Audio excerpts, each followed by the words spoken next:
Tonight's program is all about trees by David Williams. He is an ISA certified arborist, and his website is davidwilliamsarborist.com. He is located locally in Garland. Can you go to the next slide, Rebecca? Maybe. And if not, that's okay. Tonight, he's going to talk about several different things, but just to keep us on track, here's the guide. He's going to talk about proper pruning and maintenance, keeping trees as healthy as possible, because, you know, stuff happens, and how trees communicate with each other. And I believe he calls that the wood wide web. So it's still a WWW. To share a little bit more about David is our treasurer and secretary, Kimberly Atchley. Guess it would help if I unmute. I just wanted to say that David has been my arborist for, at least 6 or 7 years now. And he has absolutely kept my huge pecan tree alive after being devastated by 2 tornadoes and the lightning strike. And also I had a red oak that was another huge tree. He has helped me baby that along for a long time after people told me 30 years ago to cut it down. So he's an expert on trees. He is reliable. He's very conscientious about working. He absolutely loves what he does, and it shows. And he's great. You know, as for his clients, he really knows how to treat clients and keep them happy. And on top of all that, he's just a really nice guy. So, David, why don't you take it from here? Thank you very much, Kimberly. I'm glad everybody could make it tonight, everybody that's here, and I appreciate you being here. So I've got a few fun facts to start out with. And number one, did you know that mature trees can use anywhere from 50 to 500 gallons of water per day? They consume that much water. And now the 500 range is going to be like sequoia trees, giant sequoias. In a mature, you know, any other smaller tree would be in the 50-gallon range and anywhere in between. That's a lot of water. That's also what does a lot of the damage to foundations. You know, a lot of people think of trees and their roots moving foundations or lifting, but they really don't do that a whole lot unless they're really close. If they're within 5 feet of the foundation, they can do some damage in lifting and so forth. But most of the damage is done from removing water from the soil. You know, our soil here in the North Texas area, the black clay is it's massively expansive and contractive. So it makes a big difference on how moist you keep your soil around your foundation. When it dries out, of course, it's hard to keep it that wet, but it's a good idea to keep it evenly moist all year round if you can. Soaker hoses and so forth. Another water related fact is that bald cypress is the only tree in our area that can grow in the water. You will see willows and different trees that will grow next to the water or take wet feet, as we call it. But bald cypress is the only tree that will grow in the water for extended periods of time. You've probably seen the cypress knees on a cypress tree. Those are adaptations to the root system that allow it to to breathe above the water, kind of like a snorkel. So they're very, very unique trees. It's one of the very few conifers that are deciduous as well. Deciduous meaning, some of you probably know that it means it drops its leaves in the winter. And there's very few conifers that are deciduous. That's one of them. Trees are the oldest living organism on planet Earth. There's one in particular that's the oldest. It's in the Great Basin in California. Its name is Methuselah, and it is approximately, it's over 4,800 years old. So it's been around for a long time. It's seen a lot of things, you know. So trees regulate air temperature through transpiration. The way it removes water from the soil and gets it up into the tree, there's tiny holes in the bottom of the leaf, on the underside of the leaves, that are called stomata or stomates. And as the wind blows across these stomata, it pulls water from the ground, kind of like a straw. So that's how trees use water. So the evaporation as a vapor through the leaves is called transpiration. And that actually will cool the air around the tree. And it really helps. That's why you'll see cows under certain kinds of trees when it's real sunny. Cedar trees in particular, they like. And that's because they transpire very well. Now I went over the oldest living. Trees are also the largest living organism on Earth. At about 275 feet, there is a giant sequoia called General Sherman. And I'm sure that one's been around a long time too, but I don't know exactly how long. But it is the largest living thing on Earth. The second largest, I believe, is sea kelp, and which are pretty close to, pretty close to the size of the tree in length. Now, this tree also, General Sherman, let me see what my notes say here. It has, let's see where it is. I'm sorry. Where did it go? About 52,000 cubic feet of wood in the tree. Wow. So that's a lot of wood, big tree. Trees purify air and water. They absorb carbon dioxide and release oxygen. And the roots help filter rainwater and runoff. They also help to maintain the soil as far as erosion goes. So they help to keep erosion from happening. Of course, all plants will do that, but trees in particular have a very large root system. A lot of people don't know that a root system of a tree can extend 2 to 3 times further than the canopy itself. So where they can, in Dallas and in our area, North Texas, they won't extend under streets because there's no oxygen. Trees roots will go where there's oxygen. So, you have sidewalks, streets, houses, and all that limit how much root space that they have. So they can go 2 to 3 times, but usually in the urban area or suburban areas, they are limited. And unfortunately, some of the street trees are very limited in the city areas, the urban areas, very, very limited. There's very little root space for them. And it's surprising how much a tree can take, how much abuse it can take.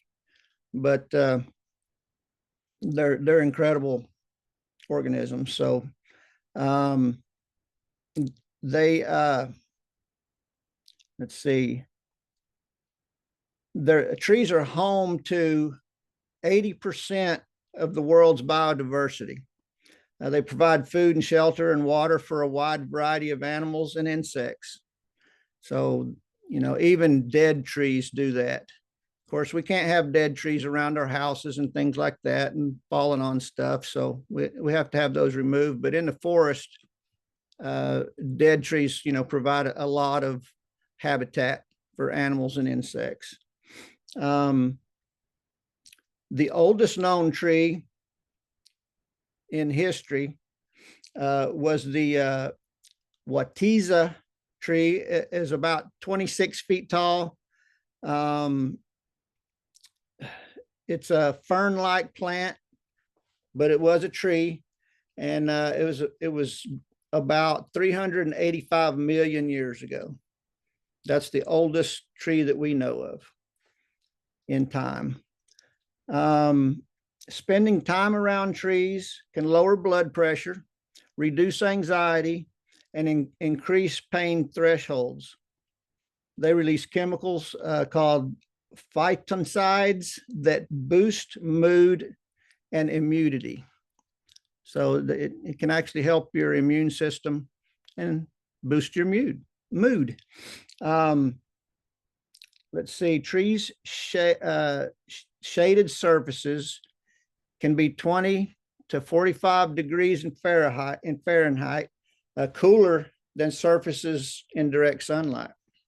We all know shade, you know, that helps a lot on cooling, but you know, that's a lot. That's a lot of temperature change. Let's see, people have a 12% higher willingness to pay for goods and services in retail areas with trees. Isn't that wild? There's that note. Yep, 52,000 cubic feet of wood is what General Sherman has, and that's about it for my. There's a lot more, but I think that's all. That's good to go over for right now as far as tree facts, and I believe those are some fun facts. So I wanted to talk about proper pruning and maintenance. It is important. So what you see, probably 80 to 90% of the tree services do out there is they overthin trees. Most trees, they don't need that. No tree needs to be overthinned, really. So what happens is they do most of their work in the lower 50% of the canopy, and they should be doing most of the work in the upper 50% of the canopy. I like to leave limbs in the interior, what we call an interior canopy, and that helps to increase the structure of the tree and increase the strength of limbs. It makes the tree healthier. So if you think of foliage as solar panels, they collect the sun's energy and turn it into usable energy through photosynthesis. And so, you know, when people remove all the interior leaves off of a tree, it not only takes some of the energy from the tree, a lot of energy from the tree, it also weakens the limbs, because everywhere there's a limb on a larger limb, it feeds that larger limb, and it increases the girth and increases the strength of it. So when you overthin trees, take too much out of them, it will create long spindly growth, which will usually break because it has a sail out on the end of it. And so what you see in most trees that are overthinned is just incorrect pruning. And unfortunately, that's how they know how to do it. You know, most people the tree climbers themselves and the trimmers, that's really all they know how to do, is to take everything out to a certain point, and it's usually way too far. So it's important to use someone to prune your trees that knows what they're doing, and they're not going to over thin the trees. Keeping your tree healthy is the best way to avoid insect problems and diseases, because they have their own mechanisms to fight off insects and diseases. And when they're stressed out due to over pruning or drought or whatever the situation might be at the time, they do get stressed, and that's when the insects can take hold, and diseases and so forth. There are a lot of the diseases that they get are actually there all the time, but they have the capability to keep it at bay. And so keeping your trees healthy is very important. Not taking too much out of them at one time and not stripping them out is a good way to keep them healthy. Along with regular fertilization, we don't usually need a lot of nitrogen and the NPK that you see on fertilizer, the 3 numbers. They don't need a lot of that. You're better off using microorganisms, micro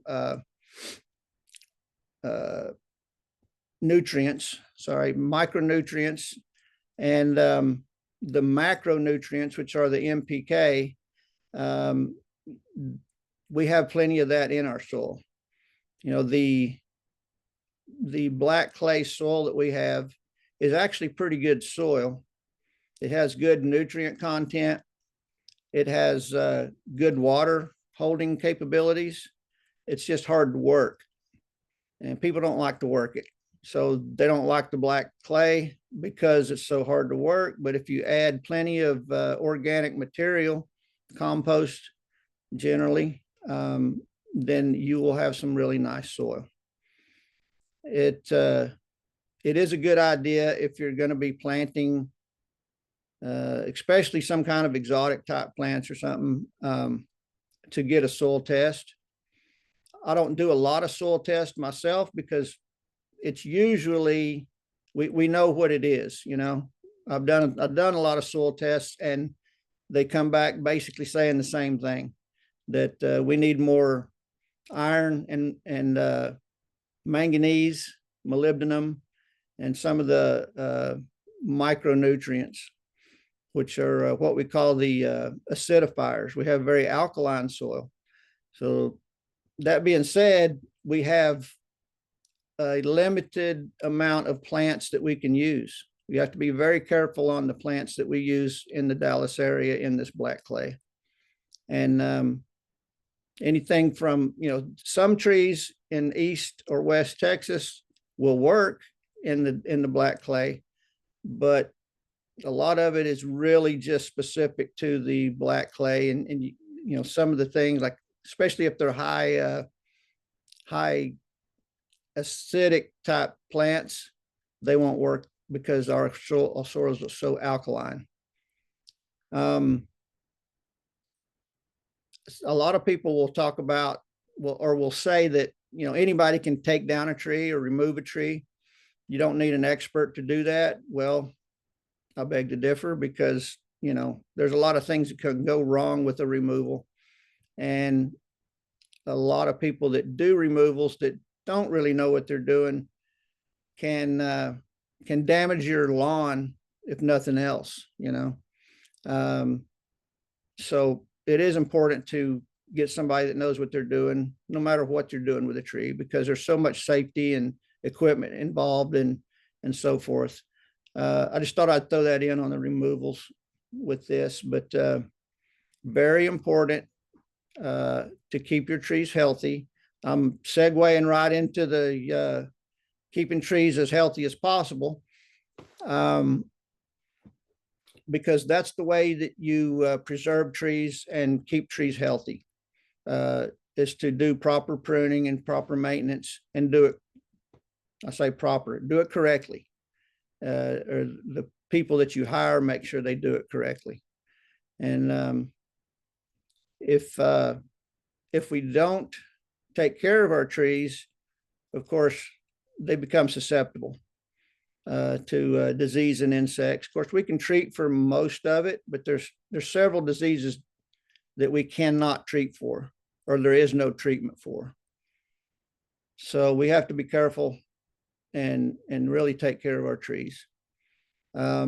Aeration is, because of the black clay, is very important.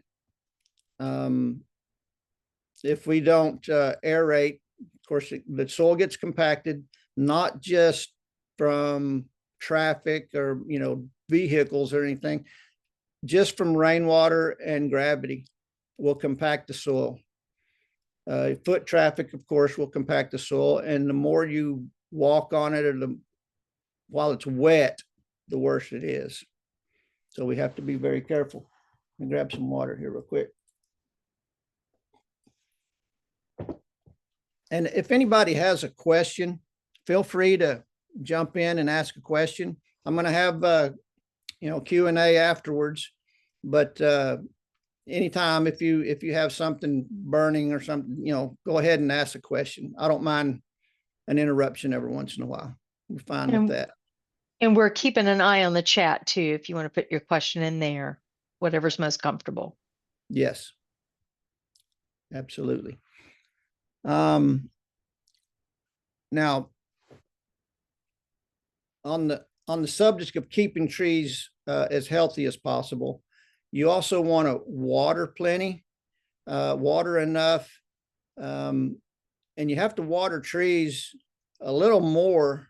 They conserve water better and all than grass, but about 80% of the water is available to trees when we irrigate, and to grass about 100% of the water is available. They have a much shallower root system than trees do.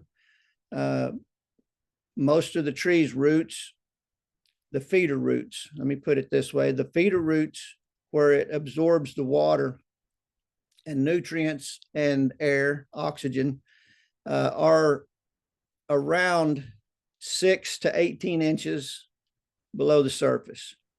There are some a little shallower and some a little deeper, but most of them, let's say 12 inches. Most of them are at the 12-inch range. Trees, well, there's about 60% of the feeder roots of a tree are beyond the drip line, the outer periphery of the crown. So, and that's where they can, like we talked about before. They're limited in our area because of concrete and houses and everything. But where they can, 60% of the root system, or the feeder roots, is outside of the canopy. I think that's pretty amazing. David, we had a question about how do you aerate around a tree? Well, there's different ways to aerate, and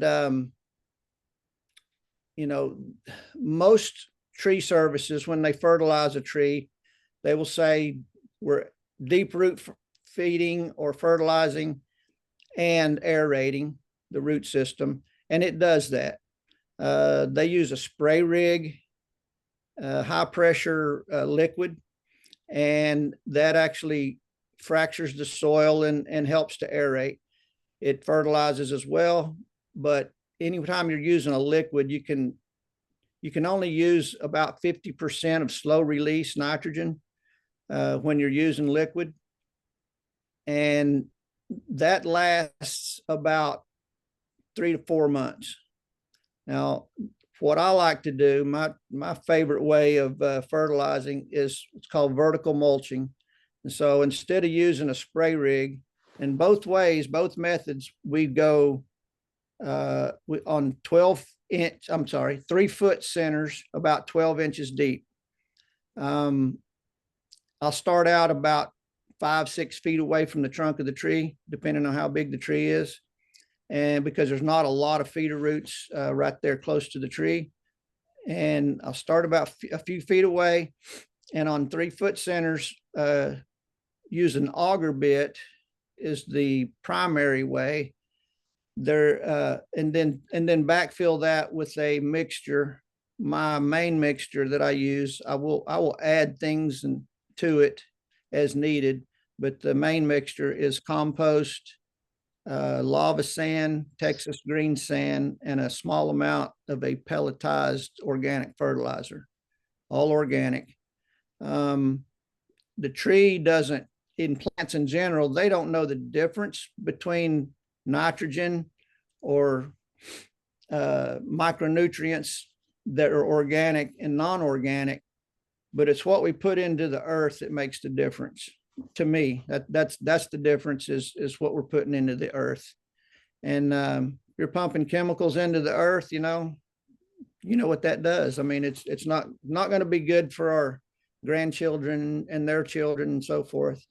Of course, we're already, polluting lakes and everything else. So it all gets to the water system.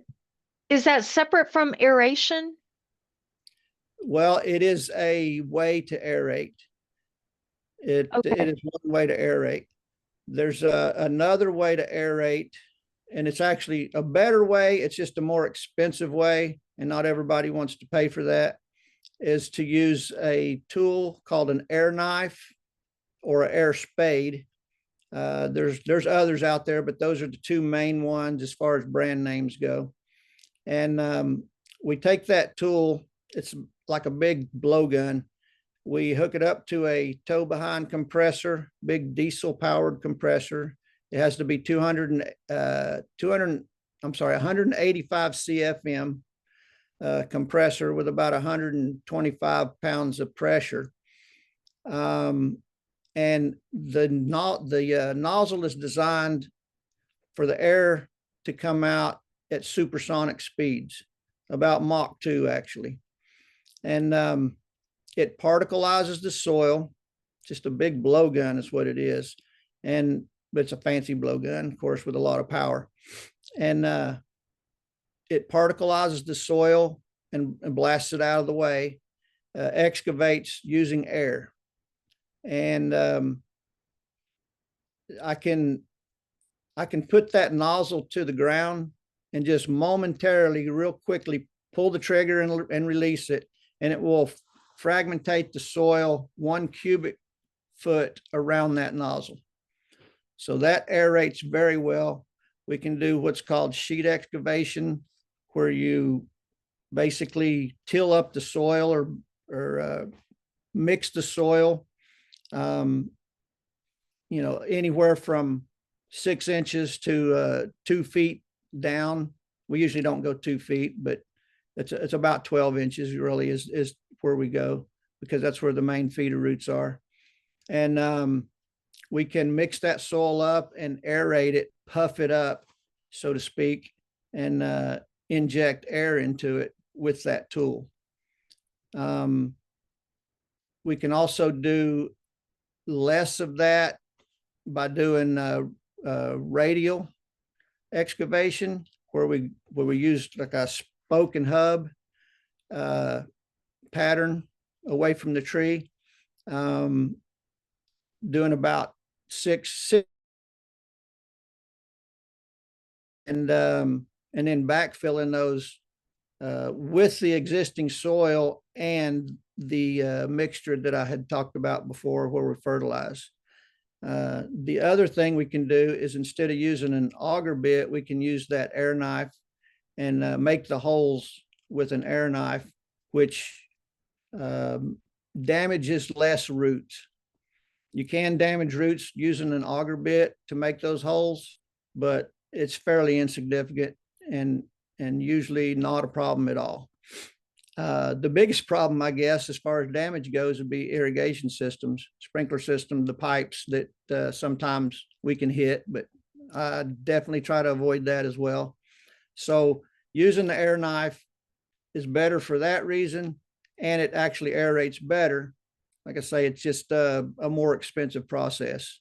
The process itself starts at about $400 just for the setup of the equipment, the compressor and everything, and hoses. You have to have several hoses, of course, and it's a very good way to aerate, though. Very good for your trees. I also use that tool for root flare excavation. It's important to have a cleared root flare. You want to see a flare at the bottom of the tree. So many trees these days are planted incorrectly and too deep. Part of that's because of the growers who move them to bigger buckets as they grow. They pile more dirt in there and eventually cover up the root flare. And when you get it at the nursery, it's usually already 3, 4, 5 inches too deep, sometimes more. And most people, I would say probably about 95% of people who plant trees do nothing about that. They just put it in the ground. And if you will Google or do a search for how to plant a tree, it'll say plant the root ball, the top of the root ball, even or maybe a little higher than the grade that you're planting in. Well, if you do that with most of the trees that are container grown, then you're already planting a tree too deep if you don't excavate it before you plant it. When I plant a tree, I will excavate the root flare before I ever pull it out of the bucket. And then as I pull it out of the bucket, I will loosen up roots, and sometimes you have to score them. If they're really encircled, you have to score the root ball or cut through it, and let those roots come out in a radial fashion like they're supposed to. Because if they are encircled and you put them in a clay round hole, then they're just going to continue to encircle. Another thing that I do to alleviate that is to dig a square hole. I will dig a hole square. I will make good corners in it and rough that hole up to where it's got some places to grab a hold of, where the roots can grab a hold. You don't want a smooth, pretty hole. You want an ugly hole, really. And like I say, to help with that, the corners on a square hole helps a lot, because it'll try to encircle maybe, and of course it hits a corner and it go in. And so yeah, I have a little bit different way of planting trees than most people think about, but it's a good way to do it. And you have to excavate that root flare, whether it's a mature tree or a new tree. I get called out to so many trees that are not doing well. That tree might be 25 years old in some cases. They usually don't go much beyond that, because that's about all they can take. It's 25 years of that. But I will be called out, and it'll be a tree that was planted too deep, and I'll tell them. Sometimes it's hard to convince them that that's the problem, but they eventually understand that that's all the tree can take. It can't take it anymore, and that's why it's not doing well. So when we come in and we excavate, we usually have to cut away girdling roots that are choking off other roots, and a lot of what we call adventitious roots. Adventitious roots are roots that are coming from a unnatural place. So they will, because it's been covered up deeper than it should be over the root flare, you'll get roots coming straight off of the trunk of the tree or off the buttress roots, the big anchoring roots around the root flare, and it will choke itself off. And those trees, those roots don't know where to go, because they are coming from an unnatural place, so they don't go out in a radial fashion like the regular roots do. and they will start to encircle and just create a mat of roots right there close to the trunk, and it'll choke itself off or won't extend those roots out well. It'll create a weak root system, which will blow over in high winds and things like that. So aeration is important, but there is several ways to do it. Now, as far as aerating like your lawn, it doesn't get deep enough. You only go probably a couple of inches deep when you aerate a lawn. It's going to help, but it's not going to do what you want it to do for the tree. You have to get down there about 12 inches, anywhere from 8 to 12 inches with that, either air spade or air knife, or doing it mechanically with a auger bit. So, and the backfill that I use also helps to keep that aerated. It lasts for up to 2 years, and but yeah, about every 2 years you need to do that again, because just like I say, just gravity itself will compact the soil, especially this clay soil. So very important to do aeration. It's important to do aeration to your lawn as well. But like I say, it's not going to do much for the trees to aerate the lawn. You have to go deeper than that. Does that answer your question? I'm just facilitating. Well, So Lori, did that answer your question? Yes. Awesome. good. Any other questions?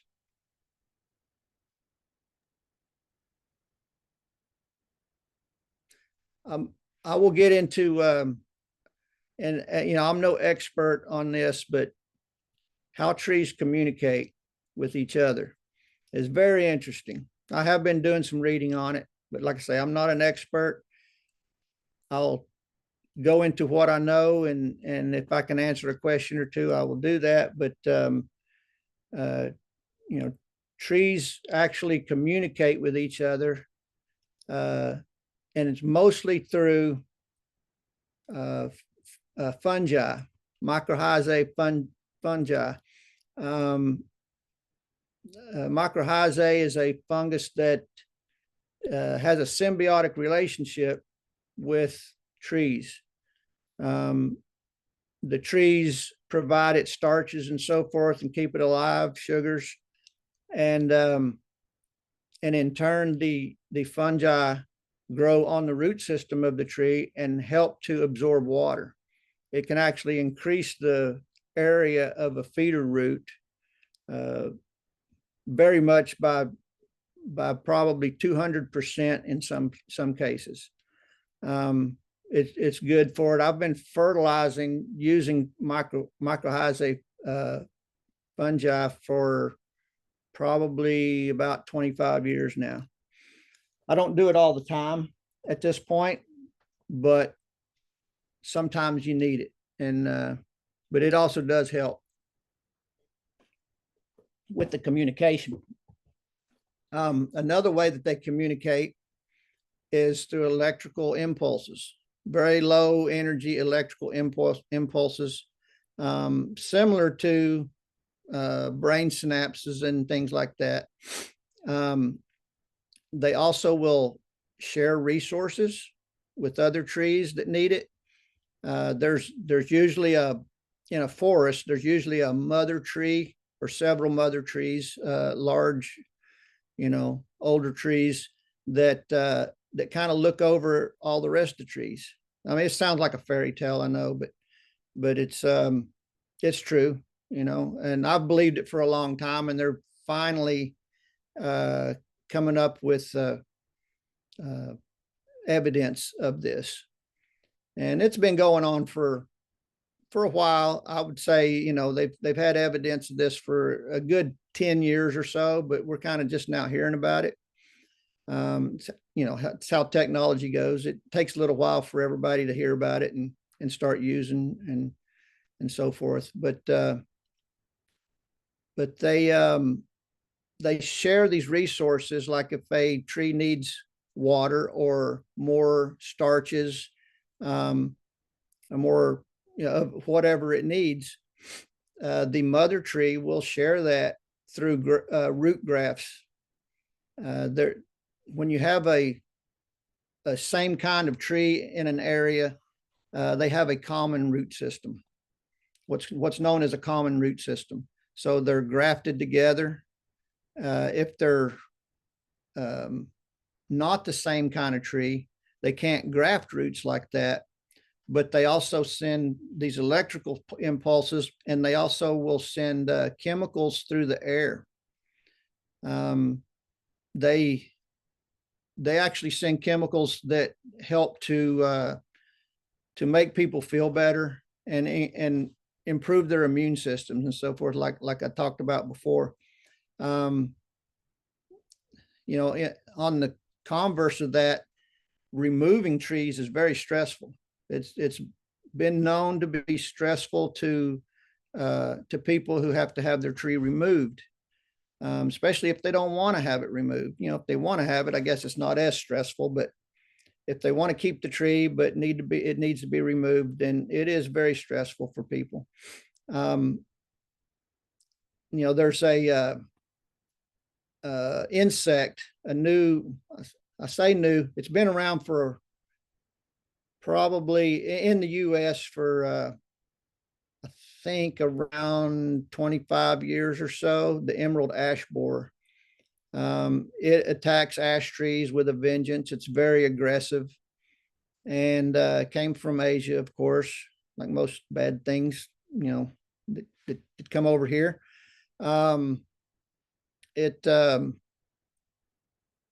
It devastates the ash tree. They're predicting that the ash tree will be all but extinct within about 25 years because of the emerald ash borer. I treat several ash trees, large ash trees, with an injectable insecticide. I inject it directly into the vascular system, and that's the best way to do it. You get the best results that way. Another way to treat trees like that is to do soil injections. And as I've mentioned before, I don't really like doing that because I don't like pumping chemicals into the soil. When I do it intravenously, it all stays in the tree. Nothing gets in the atmosphere, and it's very safe for animals and bees and all that kind of stuff. Safe for people, and it's very effective. But yeah, pumping all the chemicals into the soil is, in my mind, not a good way to go. I'm not saying it's that I don't ever use it, because I have done it, and I do use it every once in a while when I have a situation where it calls for it, but I'd rather not. And I would much rather do the injections to where it stays contained in the tree, and nothing gets in the atmosphere. That's what I like about it. And it works very well. But these ash borers, emerald ash borer, have devastated the upper Northwest, East Coast, and it's come basically the whole northeast and the east of the United States has been rid of ash trees. I mean, I've seen pictures of the streets the ash trees were used as street trees, and they're just dead. All of them are dead. It just went along right down the line and killed all of them. It's just devastating. And it's come down to the South. It is in Texas. It is in Dallas County, Denton County, Tarrant County. I don't think it's further west than that, but it is to the east. It came in, I think the first place was Texarkana. So it's coming in from Louisiana and Arkansas, and it's here in Texas. So if you have a mature or high value ash tree, you should start treating it once a year. In my mind, you should use an injectable insecticide. So beware of that. It is a devastating insect that, like I say, it's trees are ash trees are going to be relatively gone before we know it. So we got to watch out for that. And trees do, as far as communication goes, they do communicate when they're being infested with an insect or a disease. They'll communicate to trees further back into the forest. They will warn them, and those trees, for instance, they will inject into their leaves. They'll put into their leaves tannins, which are bitter and don't taste very good, so that the insects will back away from it, and they don't chew on it or suck on it. There's two kinds of mouth parts for insects, and that's piercing and sucking and chewing. So the piercing and sucking is, the ones that they pierce into the leaves or the bark, and they suck the nutrients and the sap out. And of course, the chewing is more like caterpillars and things like that will actually chew the leaves, and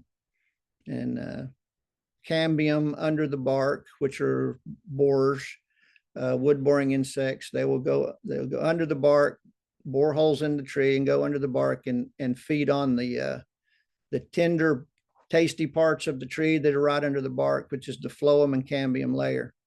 Those are paper thin layers of the tree, of the vascular system, that are right under the bark. And so basically, you don't know that there's a problem until you start seeing, dieback on the tree, large branches dying, or bark falling off the tree, which takes a while. And the emerald ash borer is so aggressive that you basically don't notice anything until the tree's dead. That's the problem with them. So that's about all I have to say on that. Any questions?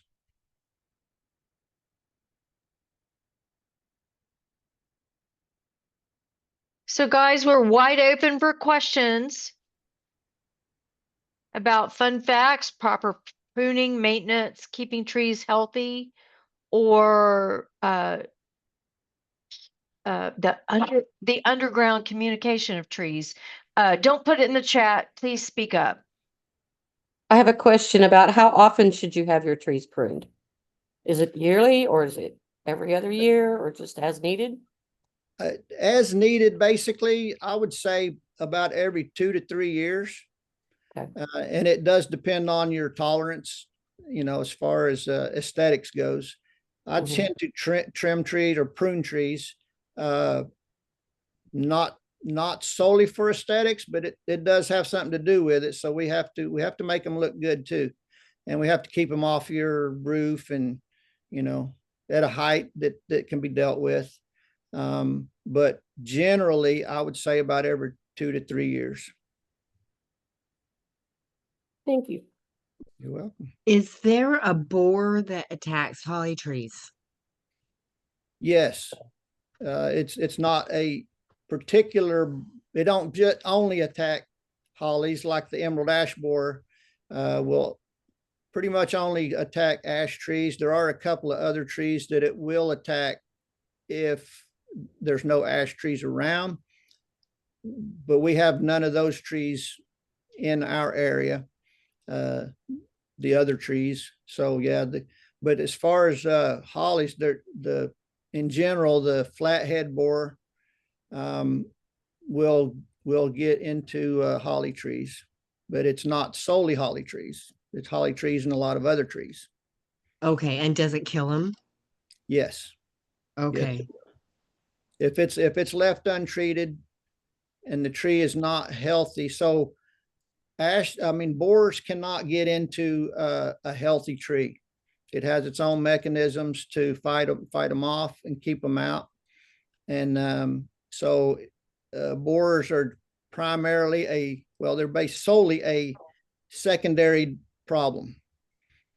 So the primary problem is going to be trees stressed out, not healthy for some reason or another, and then the borers can get in.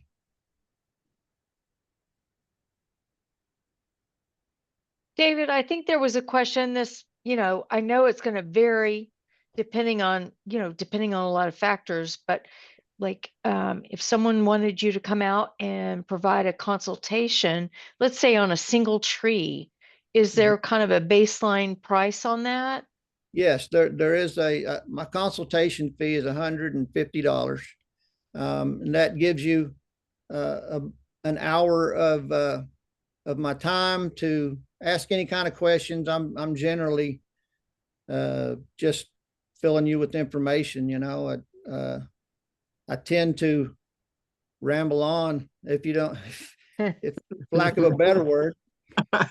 Well, and let me compare that to, because that sounds super reasonable to me, but let me compare that to, let's say you got to take out a tree, or Joe Schmo down the corner is going to take out a tree that's, let's say, 10 inches across the trunk. Mm-hmm. That's thousands, right? Whereas a consultation could save. Yeah, it'd be better to, the problem with that is that most people wait until it's too late or wait until there's significant damage, and it's kind of hard to bring a tree back. Not that it can't be done, but it's more difficult. So yeah, don't cross your fingers. Better to go ahead and schedule a consultation and know what you're dealing with for sure. for sure. Yes. It'd be a good idea. And I do estimates for free. Consultations are generally associated with a problem of some sort, and it's more information based. Of course, I can also do an estimate while I'm doing the consultation or after the consultation if that is needed. Sometimes people just want information. I had a guy the other day that called, and he just wanted to know what he could do himself, and I explained a lot of things to him, and in the end said, but you're better off letting the professionals take care of it. There are some things we can do ourselves, but as far as pruning trees, removing trees and things, it's better to, I've been told that pruning a homeowner pruning their own trees is the number one killer of homeowners. Yeah, and maybe the tree too. Yeah, yeah, for sure the homeowner, because they're falling. Because they don't know what they're doing for the most part. They tend to use ladders, and that's not a good thing. Yeah, I've watched David climb up into the top of that pecan tree, about 30 feet up there, and thinking, can you imagine somebody that hires his lawn guy to be up there? I mean, that's crazy. Well, your pecan tree, Kimberly, is probably about 60 feet up to where I've been in that tree. Yeah. Okay. Yeah. I know I've come home and seen you so far up there, I could barely see you. Yeah. Well, and I know Ed's had a almost heart attack or two with Kimberly up on a ladder, working on the lighting and the electrical in that tree. And he's like, honey, I need you to come in so I can go to bed because I can't be worrying about that nonsense. And that's only 10 feet. Yeah. Right. Yeah, exactly. Yeah. I have a picture of myself, a selfie of in Kimberly's tree, sitting on the top where I had made a cut. It's about a 10-inch section of tree that I'm sitting on like a bar stool, eating chips and queso. That's And so funny. I know I'm about 40 feet up in the air doing that. Yeah, that's the thing. When he has trimmed some of my trees, and I've had to have cabling and all kinds of things, drastic measures to keep this tree alive. And it takes him all day on this tree. So once he gets up there with all these ropes and everything, he just eats his lunch and takes his breaks and everything sitting up there. Yep. Send me up I'm some thinking water. you need one of those drones, like the Amazon drone to deliver the Deliver chips and lunch. queso. Right, Yeah, That'd be nice. absolutely. It's not worth Yeah. coming down. I don't know what you're going to do about going to the restroom, but that's not my problem. Yeah, I usually don't have to worry about that because it's too hot most of the You time. get dehydrated. Yeah, I'm Yeah. worried about dehydration more than anything. So yeah, Are I just keep the water coming is what I tell them. are there trees that we should not ever plant here? Yes. No Uh, doubt.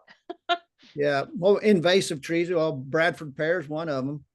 One of the most planted trees that you shouldn't plant. Yeah. They're terrible. There's a Chinese tallow. There's one we call a tree of paradise or tree of heaven.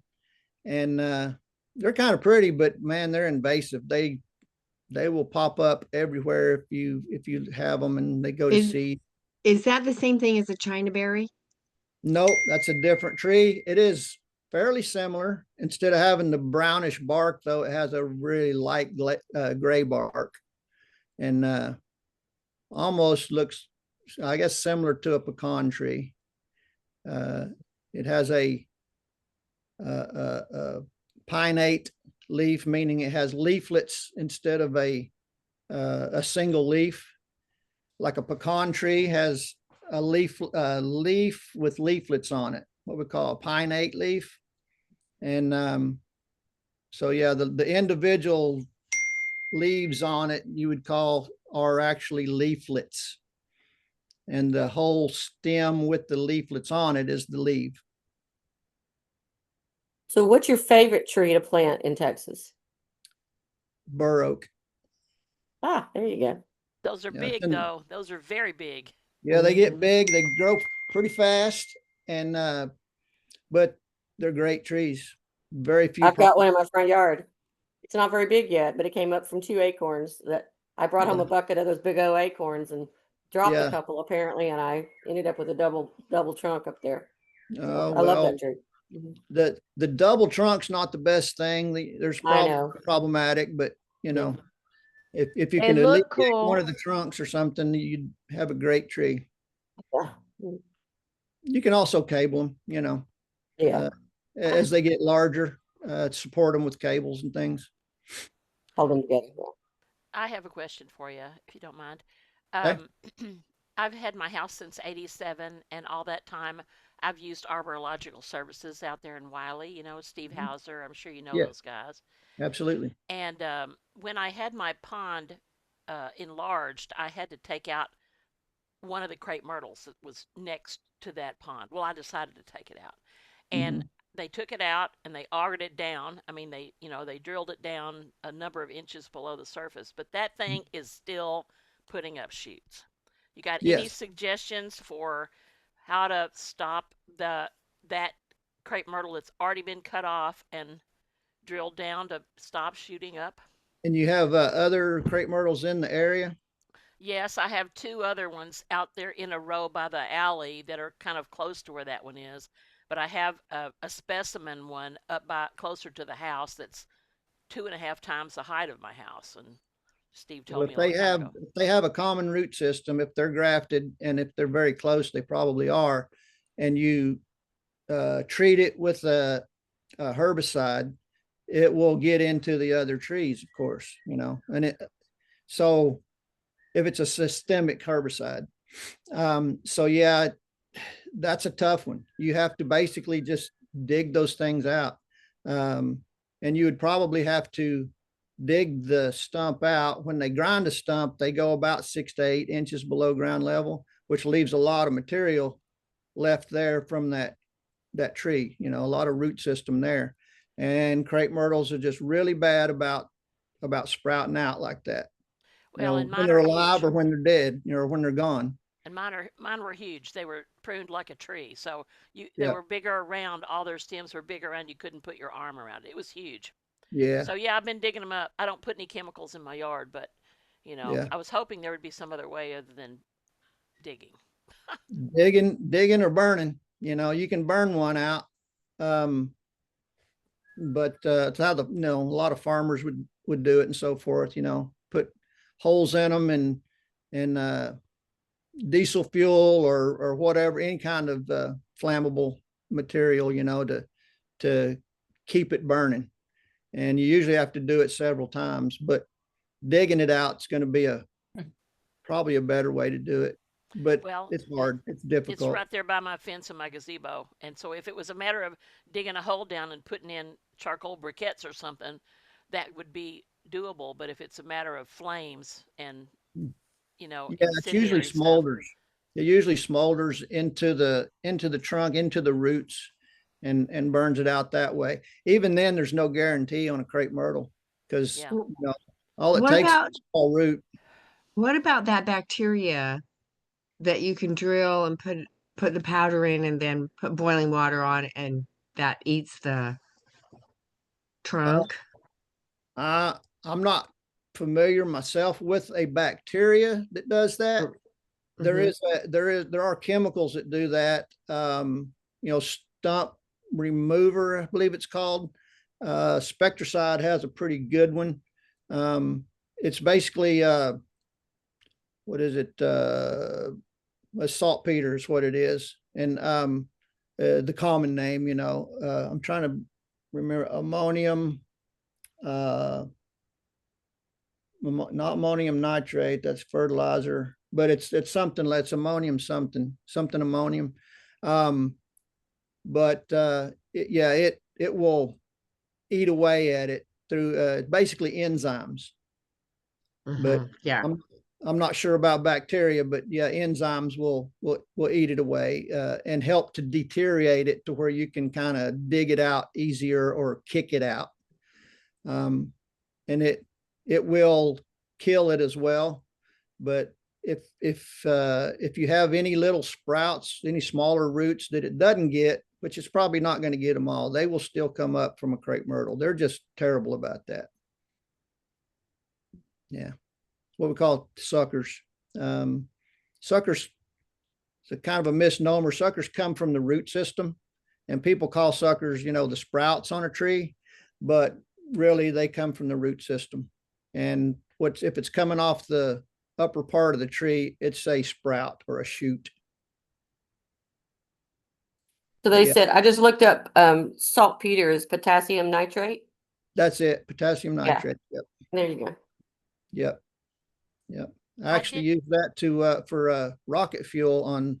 I'll build model rockets sometimes, and you can use that and powdered sugar and make rocket fuel. Yeah, principal ingredient in gunpowder and fireworks. Yeah, I've done that too. Yeah, I make my own fireworks sometimes as well. Oh, So, I do a lot of different things. We might be booking you for another talk.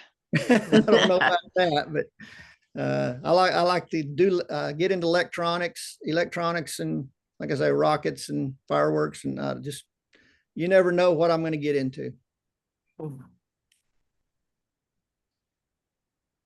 Thank you very much for talking And to you us tonight. you said that was sodium nitrate, Diane? no, it is Potassium. Ammonium.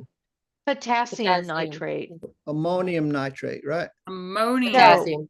No, it says potassium nitrate, Oh, No, not potassium. ammonium there you go. on the Potassium. Google. Yeah, that's it. That's it, right? Yeah, ammonium nitrate is what's fertilizer basically that they make bombs out of. You know, the Oklahoma City bombing was largely ammonium nitrate, I believe. Yeah. Yeah. So, yeah. I try to stay away from that stuff. Well, and under the directions, it says for pyrotechnic use. Oh, yeah. Okay. But yeah, I do use it for rocket fuel. So Yes. You can either use it on your plant or you can blow stuff up. We right. have gone on a bunny trail tonight. Yeah. From trees to blowing stuff up. Or launch things into space, you know. Oh, here's an interesting fact that okay, I'm trying to think of the name of it. Oh heck, I forgot. The stuff that I know it's the stuff that you shoot with a rifle that blows up. Tannerite. Yes. Tannerite. That was actually used. The first use of it was to remove stumps. So because it doesn't produce any fire. It's a percussion type explosion, and there's no fire to it.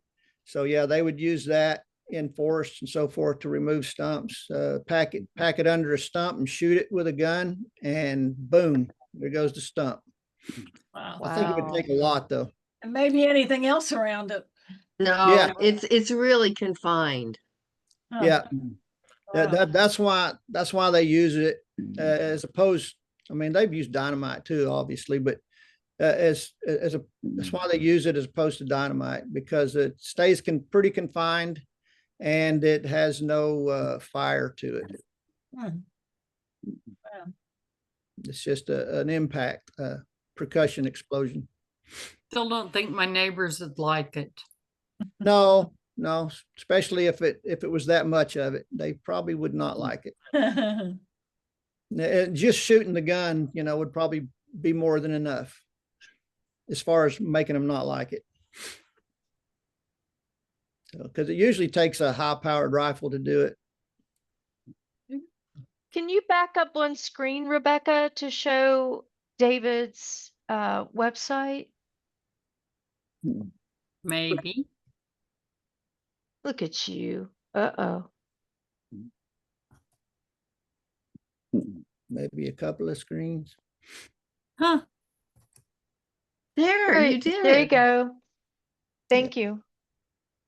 Yeah. So to get in contact with David, if you have a wonderful tree or a problematic tree, or you just want to be regaled by his how to blow up your neighbor's knowledge, reach out to David Williams, arborist.com. Yes. And you can, he's got a great website. I think the picture of him is probably in Kimberly's tree. Maybe. Hey. I couldn't tell if he had chips and salsa or not, but hey. I don't think I have that one on the website. It's a nice silhouette though. It's pretty cool. Well, it could have been from way back. I mean, I was thinking when I first said how long you've been doing my trees. I mean, I think I was too conservative. It's been at least 10 years or more, because Wow.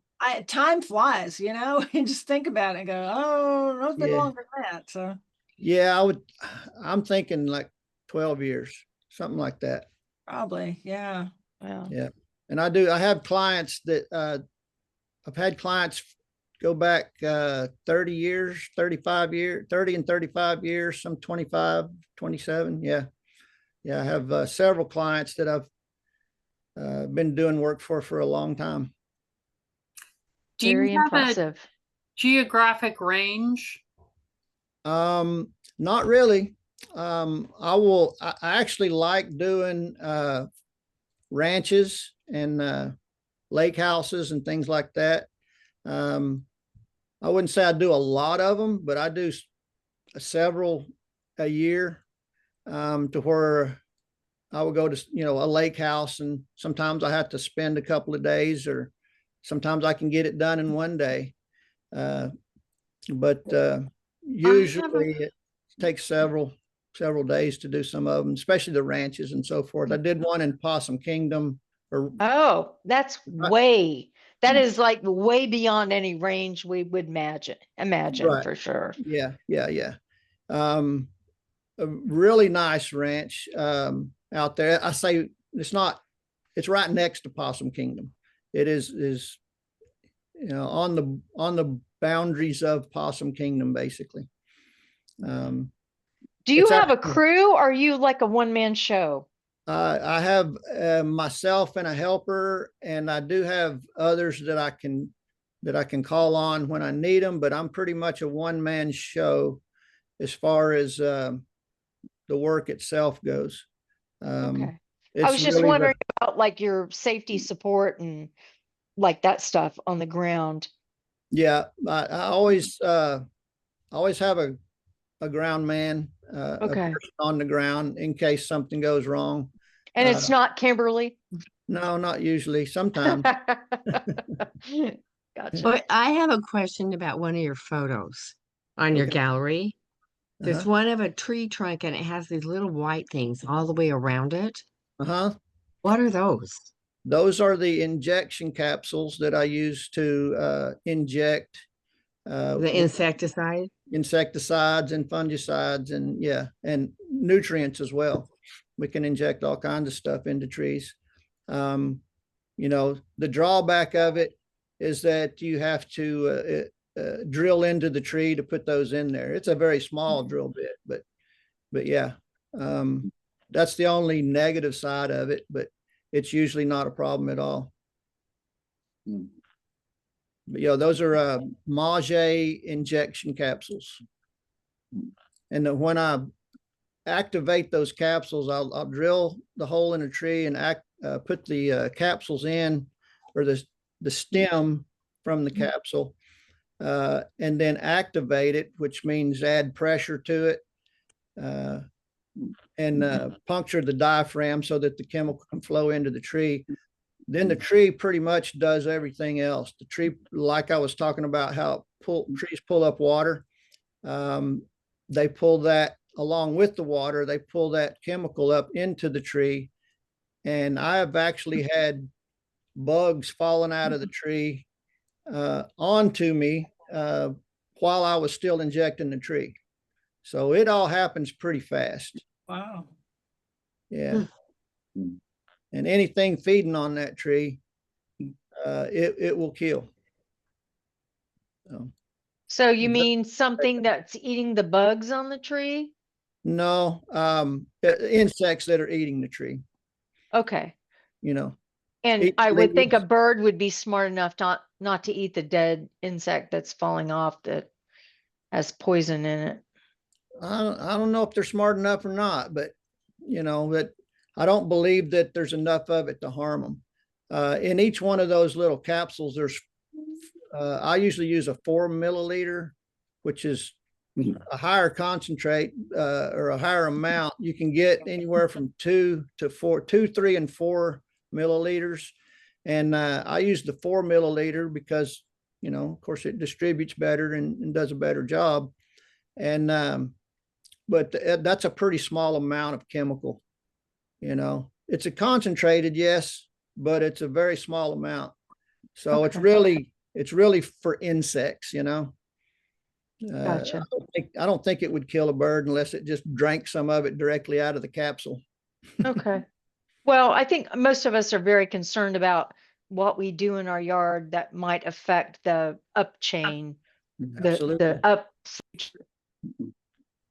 Yes, yes, and you should be. I applaud you for that because there's a lot of people out there that really don't care or don't even think about it, you know.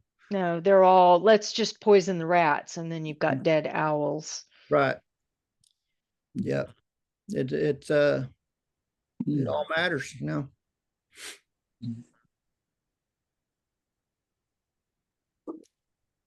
Any other questions? When you aerate, how many holes you put around a tree? How many holes? Yes.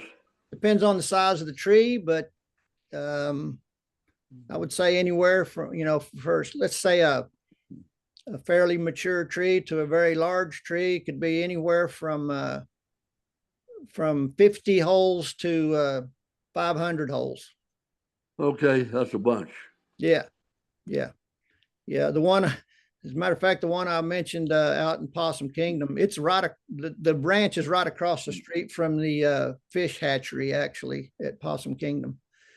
And go ahead. How many times a year you do that, or what's the best time of year?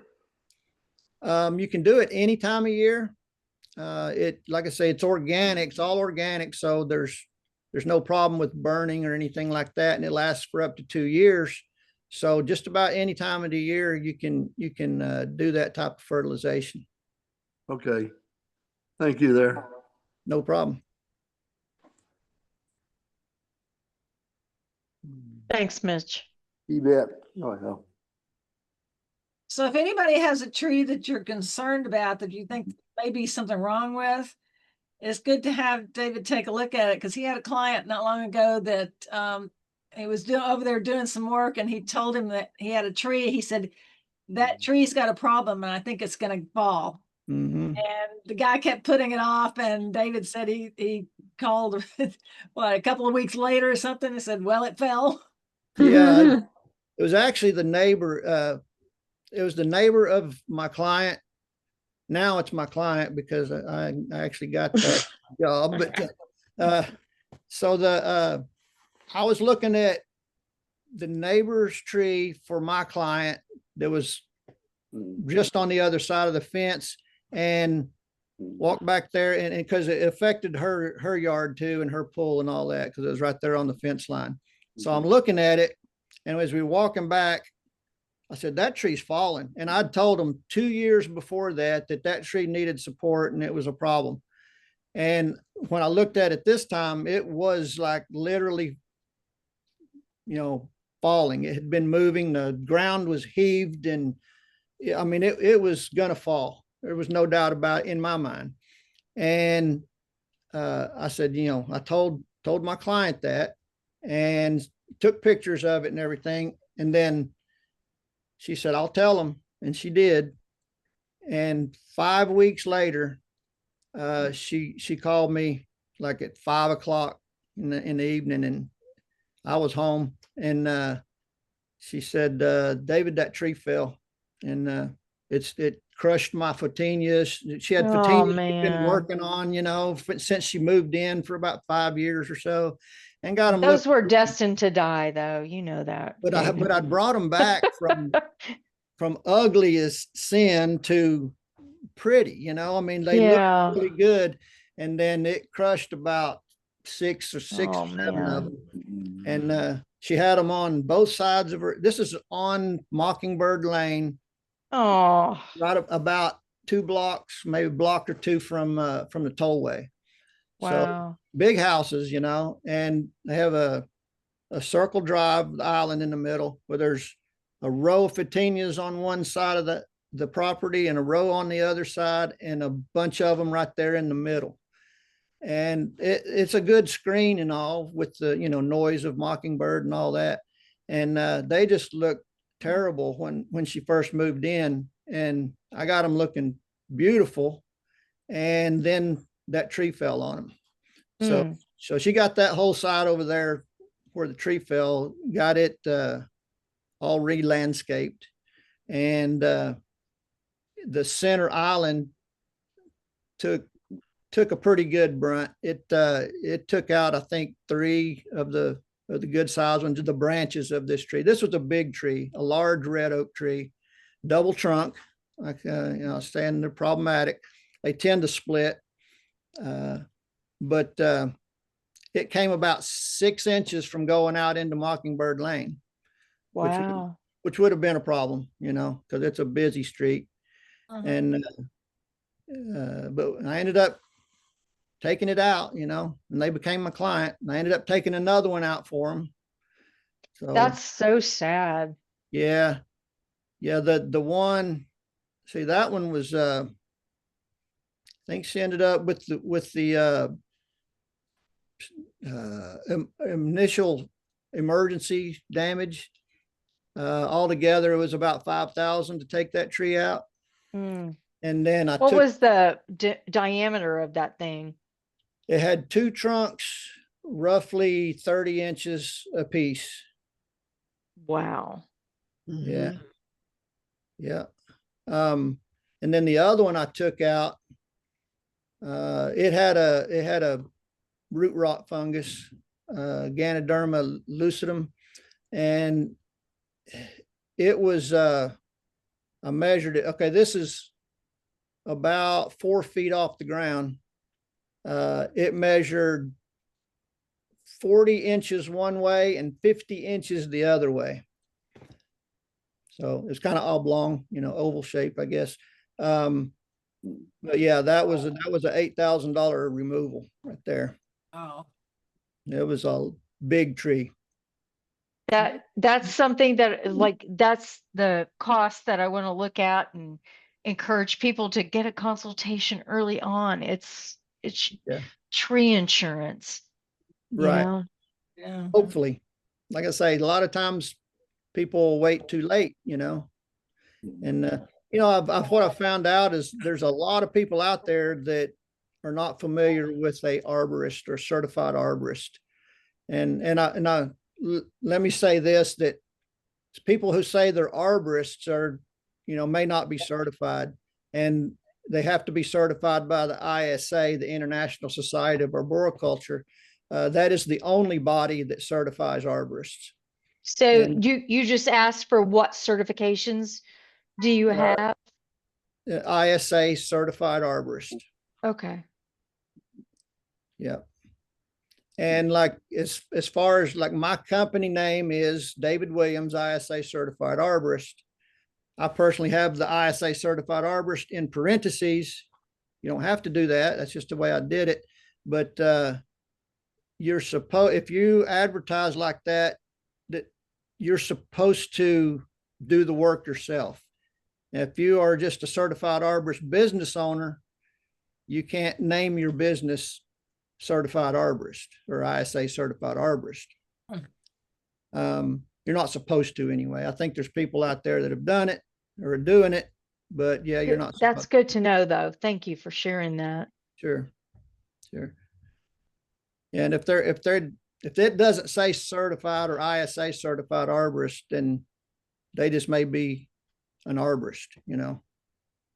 Being certified, there's a big difference. And I'm not saying that there's not plenty of people out there who aren't certified that are really good tree guys. There are a lot of those out there, but I would personally go with an ISA certified arborist. But probably don't go with your guy that cut your lawn, No, don't do that. No, because they're not even good at planting shrubs. They're mostly good at just mowing your lawn. Yeah. That's true. And if that, Yeah, that's questionable. if that, right? In fact, I think those are the main guys that are out there doing the crepe murdering. Yeah, Totally. Hey, let's go top your tree. Right. No, thank you. yeah, that's a terrible thing to do to a crepe myrtle or any tree. It's crepe Um, murder. So Crepe murder, that's right. That's what it is. are there but any more questions, guys? This man's got a granddaughter to go tend to and wrangle. yeah, He might need to prune her. I'm not going to get into that, but